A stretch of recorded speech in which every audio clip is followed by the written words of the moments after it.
Hey kids, now we were under my enemy speed, so let's just recap real quick. My enemy speed is here, and I've just gone and made a variable called my enemy speed. Now my enemy is this here, which is the Pioneer ship, and it's moving from side with a velocity of x, the value of x, which is side to side, and it's going at my enemy speed. Now, at the moment, the game doesn't know what my enemy speed is. We haven't told it what the enemy speed is, and we have to tell it what the enemy speed must be so that we can change it later on. So go and find your on start container. It's the green one, okay?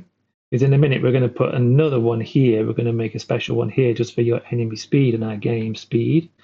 And we're going to go and put the variable here. And this is the bit that we are now going to start changing our speed, which is my enemy speed here. So in the beginning of the game, we're going to say my enemy speed is going to be the same as it was before, which is minus 50.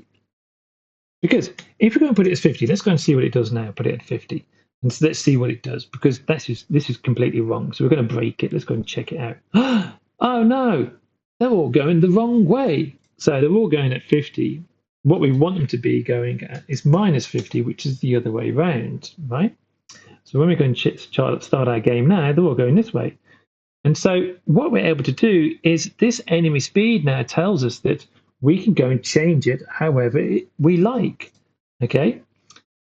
Because the next thing we're going to do is we're going to go and put a forever loop in here, and we are going to go and change the game that's been played forever. And this is when we can make things harder or easier based on what we want. We can do anything we want now because we've got my enemy speed. Right, go and check that out, and I'll see you in the next bit.